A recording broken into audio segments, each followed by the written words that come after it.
I wanted to talk a little bit about your experience in Venezuela because, I mean, we're going to put the DSA conversation and kind of reflect as like American leftists at the second part. You go to Venezuela. Venezuela is a country that is extremely demonized in the United States. A big repose of most DSA members is to say, "Oh, we don't support." I shouldn't say most DSA members, but a lot of people will make this argument. We don't support Venezuela, blah, blah, blah. There's not a lot of information and media coverage of what's going on in Venezuela, except for the most extremely biased stuff possible. You go into Venezuela, and what was your experience? What did you see? Who did you speak to? Just paint us a little bit of a picture here.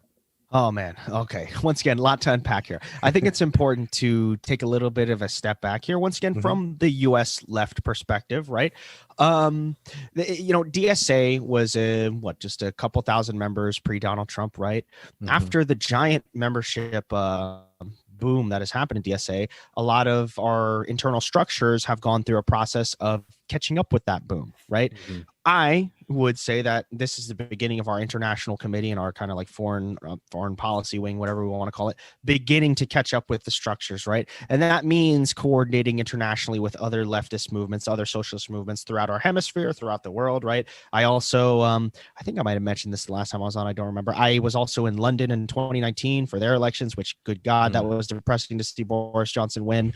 But we've also done these sorts of things in Europe, right? This was the first time we sent an official delegation of this sort to a place like Venezuela, and it was, oh man, to say it was an interesting experience, that's like the understatement of the century, right? We met with, so the reason we went down there was to attend the Bicentennial Congress of the Peoples, is what it was called. Now, what this Congress was for was it was essentially an international gathering celebrating the 200th anniversary of the Battle of Carabobo, led by Simon Bolivar, which basically guaranteed Venezuelan independence, right? So it wasn't just DSA down there. There was plenty of different international left groups, plenty of different prominent international leftists. I had the honor of having a brief little moment with Evo Morales in the hotel lobby, which was amazing, hilarious, right? In fact, something I know that we did talk about the last time I was on, we talked a bit about Ecuador. I met Jaime Vargas, the now former president of CONAE, who was a major character during everything that was happening in Ecuador at the time. We met with a lot of different international groups. I think this is so critical for members of the United States left, right? And this is why, and something I know that you both are going to share, this is why Michael Brooks was such an important voice in the U.S. left, because of his stances on foreign policy, right?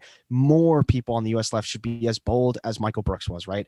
And I think hopefully this is the beginning of people seeing a group like DSA go to Venezuela and thinking, okay, maybe Venezuela isn't the boogeyman that I've been told it is, right? And that's not to say Venezuela doesn't have its problems, right? Of course it has its problems.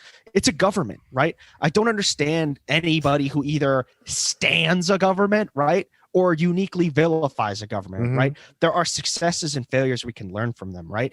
And it was remarkable to me to hear from the average Venezuelan how nuanced their opinion was on the political situation, right?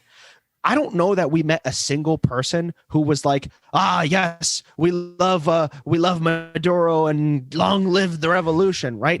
Every opinion was very nuanced. It was, this government has issues, right? But this is the government that is supporting the commune project, right? This is the government that is trying to carry the revolution forward. Revolution's not easy. Revolution's messy, believe it or not. It's not linear, dare I say, right? It's not a button that you press. Right, or a decree, right? You don't write on the piece of paper. It's like, okay, we're communists, or like we're a socialist country now, right? Like Trump style, and like put in front of the cameras, and then everything changes. It's a process, something that you build, right? Anyways. Yes, no, you're exactly right. Like something, an example I like to use is that, like, if we had elected Bernie president, right? It's not like he could just, as you say, click the socialism button, right? There's quite a lot of steps that would have to be taken to get us to a place to even get, Medicare for all, things like that, right? So once again, I think it's so important to go to these places where, okay, well, the left has been in government, right? What struggles have they faced? What lessons can they give us, right? What pitfalls can we try and hope to avoid? Right? And I think I go back to the meeting with the communes, right? Because to me, these are some of the purest like expressions of socialism, like in our time, right? And it's interesting. So you cut out a little bit. Right? You said the communes, right? Yes, the communes. For me, the communes are some of the most purest expressions of socialism in our time, right? And like for me, and just a little bit about the communes themselves, right? These are communities in Venezuela that literally are taking the role of the state. Like I cannot emphasize that enough. Before I went to Venezuela, I only had a conception of the communes as like, or the conception I had of the communes were based off of some of the more famous ones, like El Maizal, which is a giant like corn commune where they produce corn, which is very important for the Venezuelan diet, right? I knew about the pioneros, right? The pioneers who like build their own homes, who are like squatters that have like taken over land. What I learned is how many of these communes, they do everything, right? They manufacture and produce corn. They build houses. They clean up their communities. They provide security for their communities. They are almost forced to fulfill the role of the state because the state has been so devastated by the blockade and the sanctions and the unilateral coercive measures that global capital has imposed on Venezuela. It's amazing. We've come. I came to a Venezuela that has learned how to get by under sanctions. And how have they learned to do that? Because of things like the communes, because of these communities, once again, full of hate. It's amazing. You know, I even phrase it this way, which perhaps, I don't know, is maybe a bit dramatic, but it truly is what it felt like.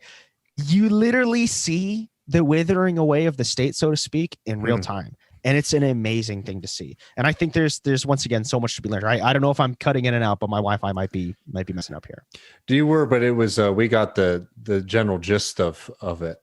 Yeah, no, I mean, I think it's important if nothing else. And this is why I really thought that all the things you were seeing on Twitter, for example, of DSA members who were there, just sharing pictures and videos and things like that. Just being able to push through a lot of the nonsense and the portrayals of Venezuela to understand what it actually is. Because, like, let's imagine for a second that there wasn't like a media, like, okay, there's the actual blockade, but there wasn't also a media blockade, right? There would be a lot of interesting and nuanced conversations to have about Venezuela and the project there, right? But what we're especially saying right now is that you don't even see anything there.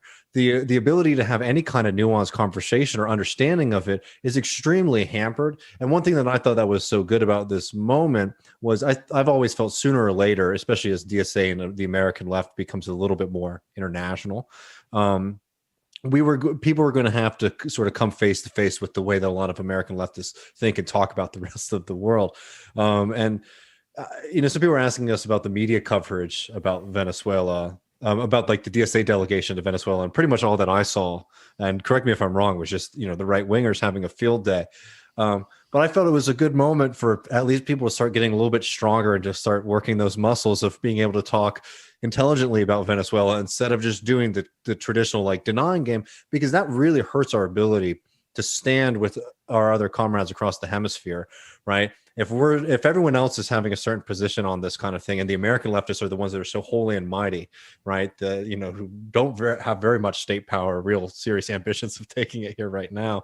We're the ones that are too, clean to talk about Venezuela or to have solidarity with everyone else in the continent.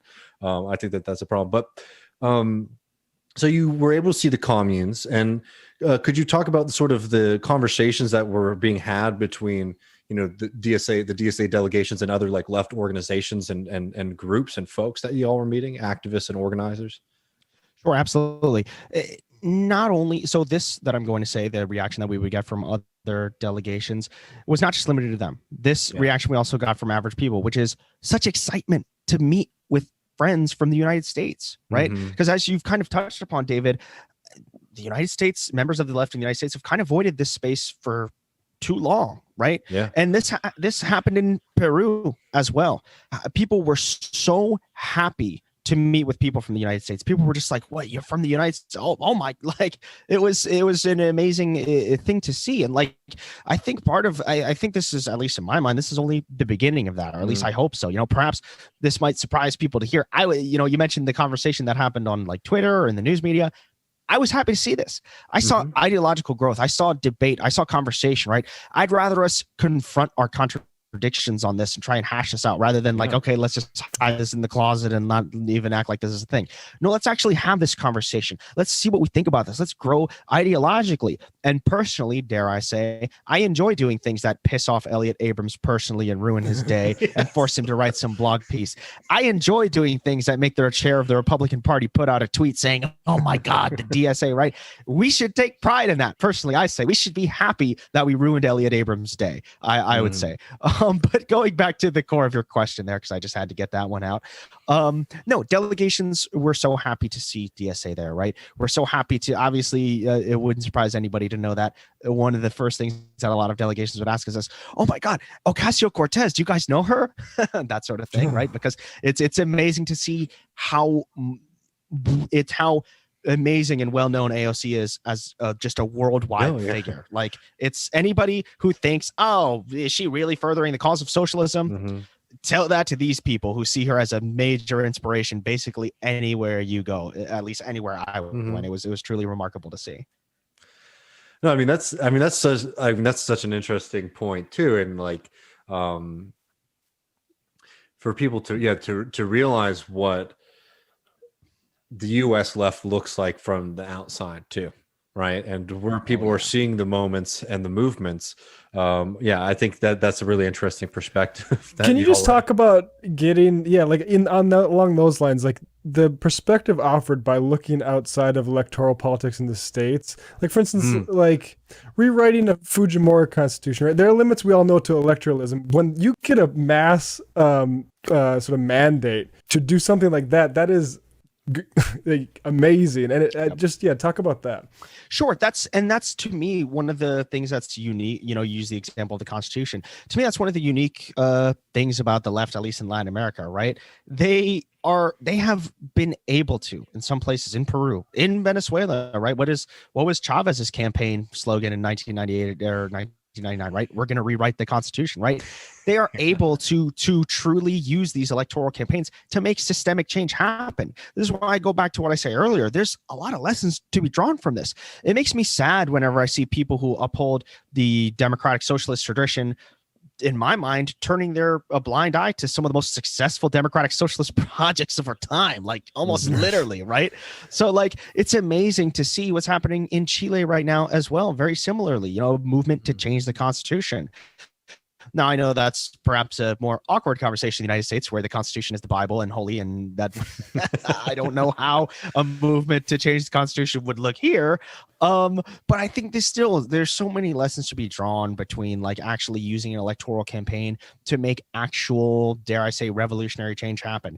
I would call what happened in Venezuela a revolution when Chavez was elected and was able to change the Constitution, right? What has happened in Chile right now, that is a revolution, right? They are shredding the Pinochet Constitution as we speak, right? Beautiful. And in Peru, if they're able to do the same, they truly are on the cusp of a revolution. Let's just think about that for a second. Peru, this is the Lima group, the right-wing alliance is capitaled in Peru, right? If we could get Peru to shred, if the Peruvians can get Peru to shred the Fujimori Constitution and create something new, to say that is like that would change the region is an understatement, which is why I go back to why this is so important for people in the United States to be paying attention to. It's so important for people in the United States to be supporting this. So important for people in the United States to be actively resisting these coup efforts that are very, very real. Because once again, this is the beginning of, I don't know if we want to call it the resurgence of the pink tide. I'm a little biased and would say maybe it was never gone, and the death of the pink tide narrative was a bit of a kind of like ephemeral narrative that was sort of forced through things such as the way they took down the PT in Brazil, right? These manufactured, like Lava Jato, right? These manufactured corruption scandals, because fundamentally the pink tide, it's not Chavez, it's not Lula, it's not Castillo, it's the people, right? And you can do your best. Look at Bolivia, right? You can do your best to get rid of Evo. The people haven't forgotten all the gains that were made under Mas, right? You can do your best to get rid of those figureheads. You can do your best to divide the left in Ecuador, right? The fact of the matter is that the people remember the way things were under these leftist governments, right? And that's not going to go away, right? The pink tide is why, once again, the pink tide, we can say it's back, but I would say it was never gone in the first place. But I'm biased. I love that. And like, especially like regarding Evo, that's like such a critical point as like, You saw under the coup government, like, you can even say like, okay, Evo starts to like drift away. Like, I'm just devil's advocate for a second. He drifts away. He doesn't have the deepest connections with folks. But the moment that the people needed to be called upon, the people were there because the organization had been done. The contacts were there. The memory was there. And that's the kind of political organizing that people need to start to recognize we have to be building here too, because it's not just building the right platform. Though I will say we have learned from Pedro Castillo that a good gimmick can go a long way with the pencil. I'm taking that. What? I'm using the pencil emoji from now on. Oh, it's so perfect. We have to be building them. In just the last second before you head out, I just wanted to hear you respond to this specifically with Peru, but also in Venezuela, because there were some people who were like, I hate to even bring it up, but we're basically, oh, this is just like a great time for like middle-class Americans to go on a fun tour and go Latin American, vacation. Could you talk about, one, how critical the role you would say of the international observers was in Peru, and also, what you think some of the more material movements or just like understandings that were gained from DSA being in Venezuela? Lay something out those critics who said this was just like a fun trip that was paid for you and your friends to go visit Latin America. Here's what I would say. I come from a working class background, right? I would have loved to visit Machu Picchu while I was in Peru. I would have loved to go to the big balls in Venezuela while I was there. We didn't do that. You want to know why? We were literally working the whole damn time, right? The whole time in both instances, it was impossible to do anything but work with other leftists, network with the actual people. In Peru, election observing itself, once again, we spent our entire time in Lima literally because we could not go anywhere else. And even while we were in Lima, I did not do even a second of sightseeing, right? The entire time was spent working with the people. The entire time was spent talking to people. And similarly in Venezuela, our entire time was spent, the vast majority, like we didn't even spend that much time in Venezuela talking to government officials. The vast majority of time was spent talking to the communes. I lost count of how many communes we met with, right? Wow. Communes, not just in Caracas. We were also able to meet some in the rural communities, right? Some of the rural communes, which was an amazing experience, right? I met with communes that were so amazing that I have never even heard of, right? Wow. These are once again, these are people that people in the United States don't even know exist, right? And it's amazing to me, once again, what they are able to do in their communities where the state is unable to provide any sort of support because of how crippled the state has become. So once again, to anybody who thinks that we took a vacation, part of me wishes we did, right? Because I would love to go see these sites, but that we were unable to. No, I think that kind of allegation was just BS, and a lot of people who are sitting on the sidelines being very jealous. Sure. You at least got some good Venezuelan or Peruvian food though while you were there. Oh, I'm still dreaming about the ceviche I had in Peru. Oh my goodness. And I tweeted about this. Here's the thing. I know about arepas, right? The national food of Venezuela. And I know tequeños, right? I'm of Puerto Rican descent. There's a lot of Venezuelans selling tequeños in Puerto Rico. What I did not know about, cachapas. Whoo, you want to try something delicious? Here's the thing, like a lot of foods in Latin America, right? A lot of it is okay. Let's see exactly what we can stuff inside of this tortilla. Same concept, except instead of tortilla, this was made of like pancake. So you had like a pancake with like steak, eggs, all these delicious things packed inside there. It was. I'm getting hungry just thinking about it. I know, man. I haven't had dinner yet, so you're getting me going. Well, exactly, me too. Well, Austin, it's such a treat to have you on. Always a pleasure. Always a pleasure. Once again, thank you so much for having me back on. And I'm always happy to come on in the future as well. Yeah, for sure. Thanks, Austin. Check out Machete Y Mate, everybody. Go subscribe to that now.